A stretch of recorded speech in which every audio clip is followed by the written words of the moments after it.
Hi, I'm Dan from Bicycle Junction. Thanks for tuning in. Today we're going to do a handover for the Tern GSD S10. We're going to show you a few tips and tricks of how to use the bike. That's going to include things like using the motor controls, how to remove and replace the battery and charge and care for it correctly. We're also going to show you how to correctly use the gears with the motor so you get the maximum power assistance up the hills. And we're going to show you some of the unique accessories that come with a GSD, things like the kickstand, how to add or remove the seats, and generally get the most out of your new bike. Let's get started. First, we're going to show you the controls on the Bosch Purion display. The Purion is the simplest of the Bosch displays, and we'll start with how to turn it on. You'll find the power button at the top of the screen. Just press once. And that will turn on. When it turns on, it'll come up in the off position. This means that the motor system is on, but the motor assistance is off. So you can change the motor assistance setting by using the plus and minus buttons on the left-hand side of the screen. Plus up through the settings from Eco to Tour to Sport to Turbo, and down again. There are also other functions that can be controlled from these two buttons. If you press and hold the minus button, you'll be able to scroll through different views on the screen. So if I press and hold once, it'll show me the trip meter. To reset the trip meter, press and hold the plus and minus button at the same time, like so. If I press and hold the minus button again, it'll take me to the total odometer. This can't be reset. And if I press and hold one more time, it'll come up with the range. Now the range will vary depending on the motor power setting that you have it in. For example, right now you can see that it says 39 kilometers range. And if I move up to turbo, that range will reduce to 28 kilometers. Bear in mind with the range that it's only indicative. The bike doesn't know when a hill's coming up or when you feel like doing less work yourself. So over time you'll get to know how much range you get off your battery. The range indicator on the screen is really just that, an estimate. If I press and hold the minus button one more time, it'll bring me back to showing the power settings.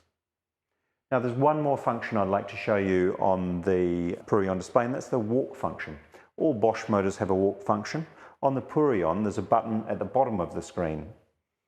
If you press that once, it'll come up on the screen and say Walk Plus. While Walk Plus is showing, you need to press and hold the plus button to activate the walk mode. The walk mode will continue to assist you as long as you are holding the plus button. As soon as you release, it will stop. And I'll show you an example of how that works. So I'll press the walk button and then press and hold the plus button. There we go. Now that function is particularly handy if you've got a couple of kids on the back and a bunch of groceries and you have a steep path or drive to walk up. So just press and hold that button and it'll help push all that weight up the hill for you. The Tern GSD has a very clever stand. It's very easy to take on and off, and it locks into place so that when your kids scramble on, they don't wobble it so that it comes off the stand. So I'll show you how that works. Firstly, to put the stand on, put your foot on the stand and roll it back. That easily clicks into place, and you'll notice now that it's locked in place. To release that, press the lever at the bottom of the handlebar under the Purion display and roll the bike forward. And then to put it back, you don't need to touch the lever, just roll it back like so and it's locked into place automatically. A couple of other little pointers to cover. The first one is the fact that the Bosch motor systems are a torque sensing motor system. So that means that they will sense not just that you're turning the pedals, they'll also sense how hard you're pressing on the pedals. So even within each of the different motor assist settings that you have, there's a gradient of assistance according to how hard you're pressing on the pedals. The harder you press, the more assistance it will give you back. The other thing is to be mindful that the Bosch system is also a mid-drive system. That means that the motor is situated at the pedal cranks, and that means that the motor uses the bike's gears This allows the motor to run at its ideal RPM and give you more torque at lower speeds. So much like in a standard car where you would need to change down into the lower gears heading up a hill, same goes for these systems, and that'll just make it much easier for the motor to climb hills and thereby easier for you. To charge your bike, you'll find the charge point just here under a rubber flap. Just take your charger and plug it straight in there. It'll take about 4 hours for a full charge for a single battery bike and about 8 hours for a dual battery system. You can also charge the battery off the bike in case you don't have a place to charge your bike where you store it. To remove the battery, just turn the key and lift the battery out the top.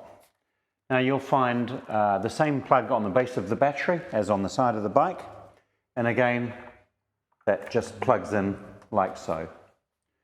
Now you'll see on the side here whether the battery is in the bike or out of the bike. That'll give you an indication of whether it's charging. If it's charging, the green lights will start flashing. To check what charge your battery has when it's out of the bike, you can also press the power button on the side of the battery, and this one's showing a full charge. To put the battery back in place, just drop it in, remove the key, and then press firmly until it clicks. Always give that battery a tug once you've heard that click, just to ensure that it is in fact firmly fastened in place. Now you don't need to discharge your battery completely before you recharge. We recommend you just plug it in every night. It's nice to leave home knowing you have a full charge. All Tern GSDs are dual battery compatible. That means that they come already fitted with a dual battery system in terms of having a secondary cradle here. Now they'll come standard with just one battery, but you can buy an additional battery, or you may have another of a same type of Bosch battery on another e-bike at home. To fit the dual battery, all you have to do is take the battery and from the left-hand side of the bike, bring it up through the frame and drop it in just like the main battery, and firmly click. Now note that when you have a dual battery system installed, when you plug into the main battery port, that will charge both batteries at the same time, and it'll keep swapping from charging one battery to the other every 1 or 2%. Now it does the same when it uses the battery, so when you're riding the bike on a dual battery system, it'll swap from one battery to the other. This is really good for the battery because it means that it's using the batteries equally. Whereas if it drained one before the other, you might always be left with a battery that has run through many more cycles than the other. This is the benefit of having a dual battery system over having a spare battery where you simply replace with a fresh battery when you need it. This is the Yep Maxi Easy Fit child seat from Tula. The Tern GSD was designed with this seat in mind. It's built with receptacles to suit this seat specifically. So there are 2 receptacles on the frame, one at the rear and one at the front. To fit the seat, drop the seat in like so and tighten the ratchet until it's solid. There's also a strap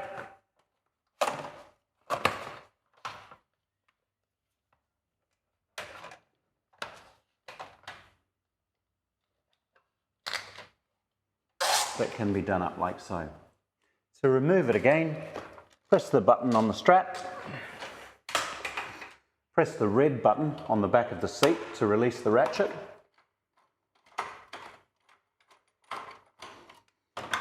and remove it like so.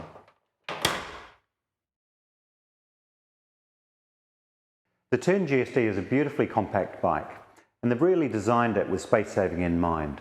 For this reason, it can be stood on end for storage. I'll show you how to do that. There are 2 ways of doing it.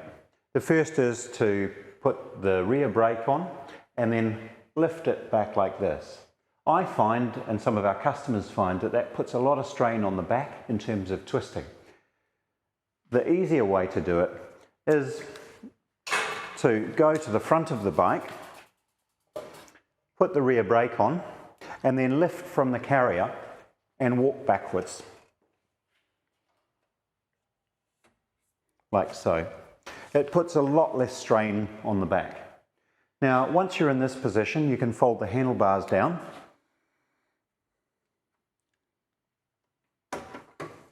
Firstly, you'll notice that I've turned the wheel backwards so that that handlebar comes back like that, and then I can use the rubber strap to secure it like so.